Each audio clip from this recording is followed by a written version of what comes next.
4. The chapter number 4 is about the teaching strategies for elementary education. Elementary education के लिए कौन कौन से teaching strategies की ज़रूरत होती है. So this is the one.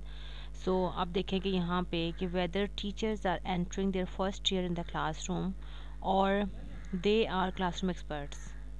अब चाहे teachers for the very first time पढ़ा रहे हों या फिर वो क्लासरूम एक्सपर्ट्स हों, तो educators are always searching for new ways of improving the learning experience for students. तो हमेशा क्या होता है कि टीचर्स अपने स्टूडेंट्स के लिए लर्निंग एक्सपीरियंसेस को इम्प्रूव करने के लिए बेहतर जो वे हैं उनको फाइंड आउट करने की कोशिश करते रहते हैं.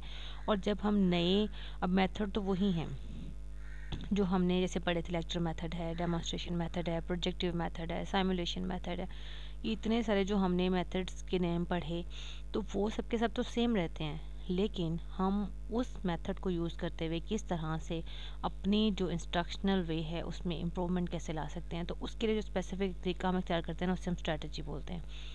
तो बाय लर्निंग न्यू स्ट्रैटेजीज़, नई स्ट्रेटजीज़ को सीखते हुए, नई टिप्स को सीखते हुए, टीचिंग मेथड्स को अडॉप्ट करते हुए, teachers educators can promote learning and actively stimulate children's natural thirst for knowledge. वो क्या कर सकते हैं कि बच्चों की जो नेचुरल थर्स्ट है नॉलेज के लिए, वो उसको एक्टिवेट कर सकते हैं कि बच्चों में वाकई में वो सीखना चाहते हैं. फिर स्टूडेंट्स आप इतना इंटरेस्टिंग बना दें अपने लेसन को कि स्टूडेंट्स मोटिवेट हों और वो वाकई लर्न करना चाहें इन सब चीज़ों को. The impact of an effective elementary school teacher, किसी भी जो इफ़ेक्टिव एलिमेंट्री स्कूल टीचर का impact can remain with the child for the rest of his or her life. Means कि जो हमारे एलिमेंट्री लेवल पे या प्राइमरी लेवल पे जो टीचर्स होते हैं, मतलब बहुत छोटी एज में जो हमें पढ़ाते हैं, यू नो डैट कि they have great impact on our personality. हमारी पर्सनैलिटी पे बहुत गहरा तासुर होता है उनका. और आप ये समझो कि हमें वो अपनी पूरी ज़िंदगी याद रहते हैं ऐसे teachers. I also have some experiences कि हम मुझे भी अपने टीचर्स हैं उस वक्त जिनसे मैंने पढ़ा मुझे आज तक याद है.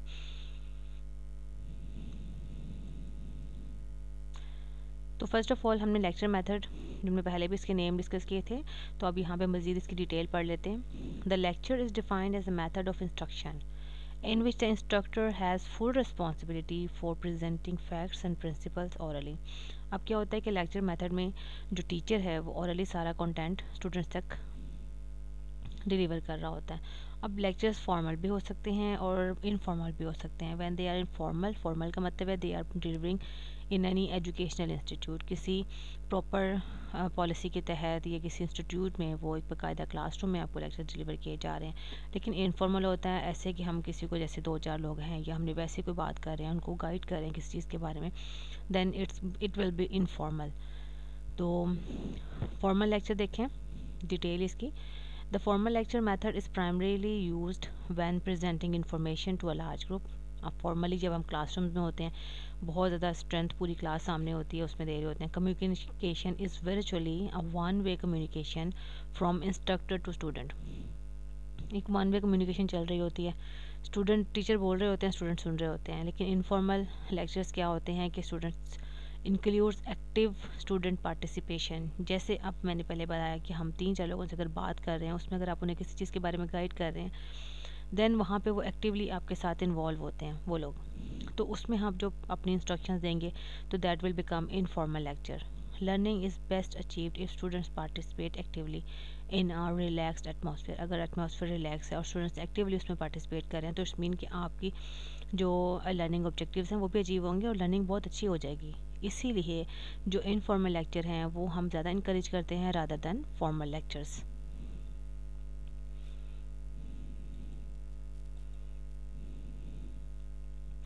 लेकिन जहाँ तक हम इसके बहुत फ़ायदे भी देखते हैं, तो डिसएडवांटेजेस भी हैं कि it does not afford the instructor with ways to provide student with individual feedback.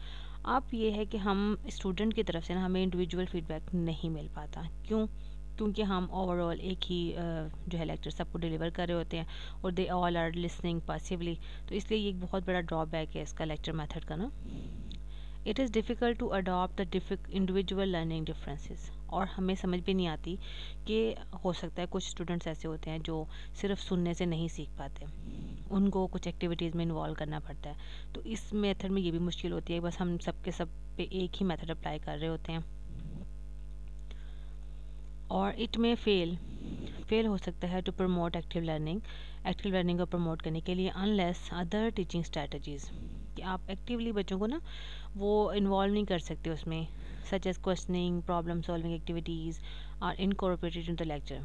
Incorporate तो की जाती हैं लेकिन फ़ेल हो सकता है। एक्टिव लर्निंग हम उसमें नहीं, मतलब कि मोस्टली नहीं हो पाती है। अगर हम लेक्चर भी दे रहे होते हैं ना, तो उसमें ये सब एक्टिविटीज़ करना भी चाहें लेकिन बहुत अच्छे तरीके से नहीं हो पाती हैं। Next is demonstration method. Demonstrate mean to show.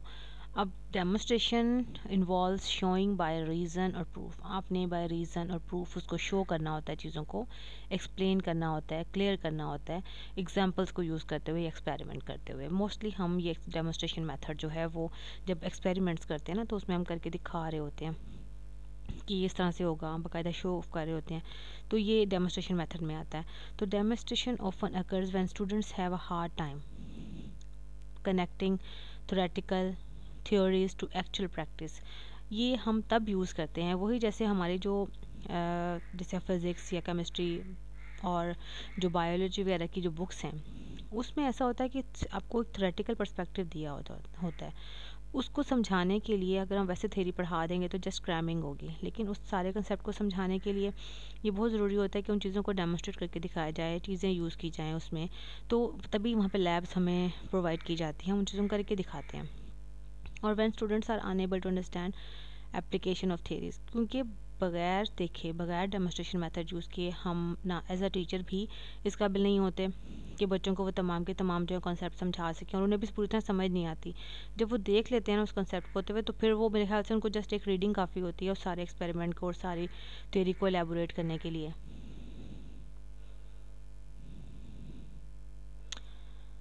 फिर पर्पज़ क्या है?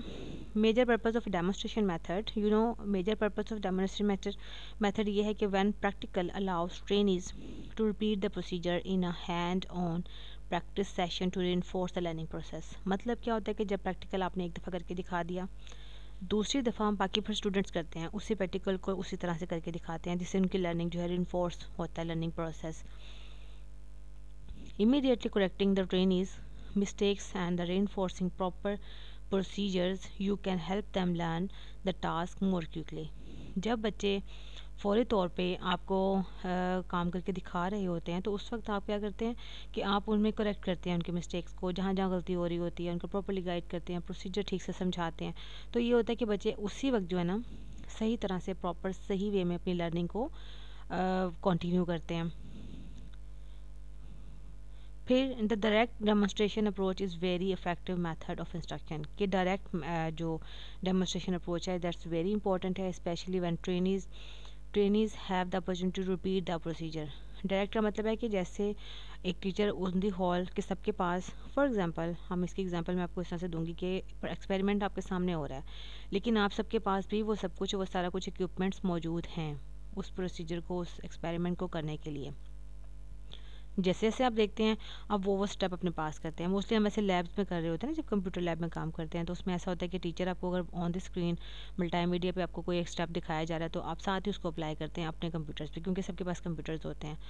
तो ये इसका बेस्ट बेस को हम डायरेक्ट डेमोस्ट्रेशन अप्रोच बोलेंगे, और ये बहुत हेल्पफुल रहती है। बजाय ऐसे बच्चों को बता दिया जाए उस वक्त वो बस हाँ हाँ कर लें और बाद में उन्हें कुछ भी समझ में ना आए।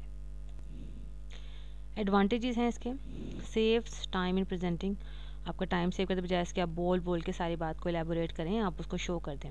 कंसंट्रेट्स attention of learners on relationship to be understood, उनके टेंशन को कंसंट्रेट रखते हैं वो, और जो भी उन्होंने समझना होता है ना पॉइंट, उस पर फोकस होता है उनका। Efficient use of power of observation, जब बच्चे सीख रहे होते हैं किसी को डेमोस्ट्रेशन करते हुए देख रहे, मतलब उस डेमोस्ट्रेशन को देख रहे होते हैं ना, तो उनकी जो पावर ऑफ ऑब्जर्वेशन है वो अच्छे तरीके से, कि बहुत बेहतरीन वे में यूटिलाइज हो रही होती है। स्ट्रॉन्ग मोटिवेशन प्रोवाइड करते हैं, can be used in training groups of individuals, और आप इसमें इंडिविजुअल स्टूडेंट्स को भी पढ़ा सकते हैं, उनको यूज़ कर सकते हैं इस मेथड को, और ग्रुप वाला जो है ना, ग्रुप को, पूरे एक ग्रुप को भी आप इसके ज़रिए से गाइड कर सकते हैं। Next come the drill method. Drill का मतलब है कि आप बार बार रिपीट करना चीज़ों को। The term drill and practice is defined as a method of instruction, method of instruction है ये भी, और इसमें क्या होता है कि सिस्टमेटिक रेपिटेशन होती है कॉन्सेप्ट्स की, एग्जांपल्स की एंड प्रैक्टिस प्रॉब्लम्स, ये सब है कि आप रिपीट करते हैं चीज़ों को। आपको याद होगा कि when in your childhood you were repeating, you have been repeating your tables, table को लर्न करने के लिए आप बार बार बार बार उसको रिपीट करते थे, तो इट्स मीन कि दिस इज़ अ ड्रिल। ये ड्रिल मेथड है। स्पेलिंग लर्न करने के लिए हम इस मेथड को बहुत ज़्यादा अच्छे तरीके से यूज़ करते हैं ताकि अच्छे स्पेलिंग याद हो जाएं। Drill and practice is a disciplined and repetitious exercise used as a means of teaching and perfecting a skills or procedure. Repeat करना है, practice करना है चीज़ों को to develop or maintain one specific skills. एक ही खास specific skills को maintain करने के लिए the sub skills जो हैं बनाई जाती हैं, build through the practice should become the building blocks for more meaningful learning. अब आप देखें स्पेलिंग जो है ना वो बच्चे तब तक अच्छे तरीके से याद नहीं करते हैं जब तक उनको बार बार ड्रिल ना करवाए जाए। स्पेलिंग्स हैं, टेबल्स हैं, या बिल्कुल स्टार्ट में व्हेन दे लर्न काउंटिंग भी सीखते हैं। कुछ चीज़ें ऐसी होती हैं उनके लिए ड्रिल करना बहुत ज़रूरी होता है। और हम इसको देखें कि बिल्डिंग ब्लॉक्स हैं। If your learning is a building, आप एक अपनी लर्निंग कंटिन्यू करें तो उसके लिए आपने जो ड्रिल करनी है ना, उन कॉन्सेप्ट्स को बार बार रिपीट करना है, तो this is called as repetition. Effective use of drill and practice depend on the recognition of the type of skill being developed. अब आप जब प्रैक्टिस करवा रहे हैं तो आपने ये देखना है कि बच्चों में स्किल कौन सी डेवलप हो रही है। ऐसा ना हो कि आप उनको प्रैक्टिस करवाते जाएं और ये पता ही ना हो कि बच्चे सीख क्या रहे हैं। जैसे हम स्पेलिंग्स बच्चों कहते हैं कि वर्ड की से उनकी स्पेलिंग जो वोकैबुलरी है ना वो इंक्रीज़ होती है, और with the passage of time बच्चे बूढ़े भी हो जाते हैं ना तो उनको वो स्पेलिंग याद रहते हैं। इसी तरह टेबल्स हैं, टेबल में भी ड्रिल की जाती है, तो बार रिपीट करते हैं तो बच्चों को भी टेबल लाना होता है, वरना अगर वैसे हम चुप उनको याद करने के लिए कहें ना तो कभी भी याद नहीं होती हैं चीज़ें। And the use of appropriate strategies to develop these competencies, और इसके लिए वो अप्रोप्रिएट स्ट्रैटेजीज़ यूज़ करते हैं। अब जैसे ड्रिल तो करवानी है, एक मेथड है, तो आप इसके लिए बेस्ट स्ट्रैटेजीज़ क्या यूज़ कर लेंगे कि ड्रिल के लिए आप उसमें डॉजिंग टेबल करवा सकते हैं और ब्लैंक्स छोड़ सकते हैं टेबल्स में। और ये स्ट्रैटेजीज़ हैं कि किस तरह से आपने लर्निंग कैसे करवानी है टेबल की।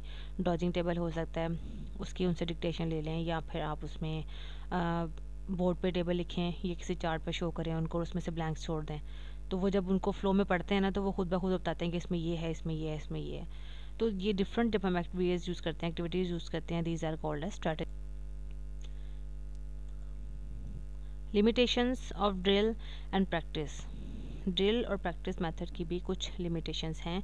वो क्या हैं कि teachers need to make sure that when having students practice there is a clear link between concept and action. बच्चों में ड्रिल करते वक्त, प्रैक्टिस करते वक्त जो कंसेप्ट हम सिखा रहे हैं उसमें और उनकी प्रैक्टिस में कनेक्शन हो। ये ना हो कि हम कंसेप्ट कुछ और था और हमने प्रैक्टिस किसी और चीज़ की करवा दी, तो फिर नहीं, हमारे जो ना कंसेप्ट ख़राब हो जाएगा। तो teacher must be able to relate what they are doing to what they are learning. अब बच्चों को ये भी पता होना चाहिए कि वो क्या कर रहे हैं और क्या सीख रहे हैं. इसी तरह से ड्रिल आर नॉट इफ़ेक्टिव नहीं होती when students are not prepared. जब स्टूडेंट्स प्रिपेयर नहीं होते, they will not be able to maintain a pace if they are still unclear about the concept. अगर हम उनको ड्रिल करवा रहे हैं टेबल्स की, तो उन्हें बताना पड़ेगा ना कि ये टेबल्स हैं, उसकी ड्रिल करवा रहे हैं. अगर उन्हें पता ही नहीं है, आप उन्हें कोई शुरू हो जाओ जी, तो उन्हें क्या पता चलेगा कि हमने ये टेबल्स कहाँ कहाँ किस तरह से यूज़ करने हैं. उन्हें कंसेप्ट बताना पड़ेगा कि हम जब मल्टीप्लाई करते हैं या डिवाइड करते हैं चीज़ों को, then we need this tables, हमें इन टेबल्स की ज़रूरत पड़ती है. तो वो कंसेप्ट क्लियर होगा तो उसको याद करेंगे. लेकिन अगर वो वैसे ही उसकी ड्रिल कर लेंगे ना, तो जब मल्टीप्लाई के क्वेश्चन आएंगे या डिवीजन के क्वेश्चन के सामने आएंगे, तो वो बस देख रहे होंगे कि करना क्या इन क्वेश्चन का, उन्हें नहीं पता होगा कि हमने कैसे करना है.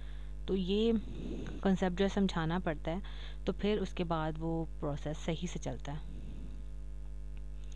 प्रोजेक्ट मेथड है, is American origin and is outcome of Dewey philosophy of pragmatism. Pragmatism का मतलब है टू प्रैक्टिकल, मतलब करना, काम करना, किस चीज़ को डू.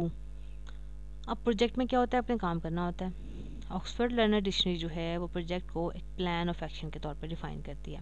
इसी तरह से किलपैट्रिक जो है उन्होंने कहा कि project is a unit of whole hearted purposeful activity carried on preferably in its natural setting. कि हमने एक काम करना होता है, एक प्रोसेस है, प्रोजेक्ट है, वो पूरा करना है, वो अपनी नेचुरल सेटिंग में चल रहा होता है. S T one, a project is a problematic act carried to completion in its most natural setting. Natural setting में कंप्लीट होता ही है। कॉन्सेप्ट ऑफ प्रोजेक्ट मैथड को देखें तो also discuss under heading like project work, इसको हम project work में ले लेंगे। प्रोजेक्ट अप्रोच है और प्रोजेक्ट बेस्ड लर्निंग है, is one of the standard teaching method. जो स्टैंडर्ड टीचिंग मेथड है ना, उनमें ये खास मेथड है। इट इज़ अ सब form of action centred and student directed learning, मतलब कि एक्शन सेंटर्ड है, इसमें काम किया जाता है, लर्निंग बाय डूइंग होती है, हैंड ऑन एक्टिविटीज़ होती हैं, ठीक है। और an enterprise in which children engage in practical problem solving, practical काम में बच्चे इंगेज होते हैं for a certain period of time, कुछ खास टाइम के लिए, जो टाइम उनको दिया गया होता है कि आपने इतने टाइम में सीखना है। इन प्रोजेक्ट मैथड, इस मैथड में teaching and learning are considered from the child's point of view, हम इसको बच्चों के पॉइंट ऑफ व्यू से सीखते हैं। और in its method knowledge and skills are learn by peoples, अब बच्चे जो सीखते हैं ना वो प्रैक्टिकल से सीखते हैं। Handling of problem in their natural setting, एक नेचुरल सेटिंग में उस प्रॉब्लम को हैंडल कैसे करना है वो इसमें हम बच्चों को सिखा रहे होते हैं। एडवांटेजेस क्या हैं कि साउंड साइकोलॉजिकल प्रिंसिपल पे बेस करता है and laws of teaching which provides scope for independent work and individual development. It promotes habit of critical thinking, ज़ाहिर है जब बच्चे लर्निंग बाय डूइंग करेंगे तो क्रिटिकल थिंकिंग भी डेवलप होगी उनकी, और वो इनकरेजमेंट उनको मिलेगी to adopt problem solving method.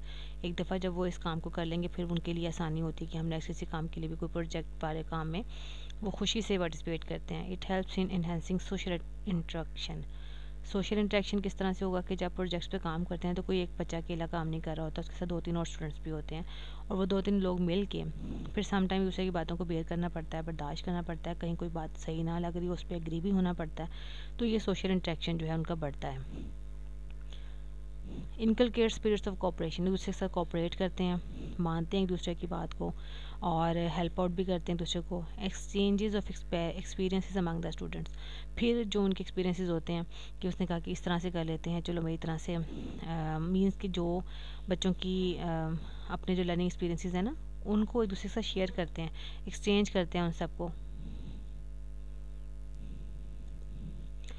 Disadvantages इसके जो हैं वो ये हैं कि is uneconomical in terms of time भी बहुत ज़्यादा लेता है, और it's not possible to fit in to the regular time table. जो हमारा टाइम टेबल एक रेगुलर क्लासरूम में चल रहा होता है जिसमें 35-40 मिनट की क्लास होती है, वहाँ पे कभी भी पॉसिबल नहीं होता कि उन प्रोजेक्ट्स को पूरा किया जा सके, तब ये मुश्किल हो जाता है। कोई ख़ास जो है ना ट्रेनिंग मैथमेटिकल थिंकिंग और रीजनिंग में कोई ख़ास ट्रेनिंग प्रोवाइड नहीं करता, और इसमें लर्निंग इनकम्प्लीट और यूनिफॉर्म होती है। Is not possible for all students as each student perform different activity, मतलब कि हर बच्चा डिफरेंटली काम कर रहा होता है, तो हम अगर ग्रुप में भी काम करें तो कुछ बच्चे ज़्यादा अच्छे तरीके से काम करते हैं, कुछ बिल्कुल पैसिव रहते हैं, तो हम ये नहीं देख सकते कि तमाम बच्चों के लिए लर्निंग का जो है वो बैलेंस एक प्रोग्राम हमने तरतीब दिया, ऐसा नहीं होता, या तो वो इंडिविजुअली काम करें ना फिर भी है। अब जो उस हवाले से जो टेक्स्ट बुक्स हैं, ये इंस्ट्रक्शनल मटेरियल है प्रोजेक्ट मेथड्स के लिए, वो बहुत मुश्किल से मिलता है, एक्सपेंसिव है, as it make use of the lot of resources, इसके लिए हमें रिसोर्सेज भी चाहिए होते हैं which are not immediately available in school, जो कि हमारे स्कूल में अवेलेबल नहीं होते फौरी तौर पे। Syllabus can not be completed on time using this method, अगर हम ये मेथड यूज़ करें और हर काम के लिए प्रोजेक्ट असाइन कर दें तो हमारा सिलेबस जो है वो टाइम लेगा, क्योंकि हम लोगों को तो जैसे कहा जाता है ना कि आपने इन टाइम अपना सिलेबस कवर करवाना है, तो वो मुश्किल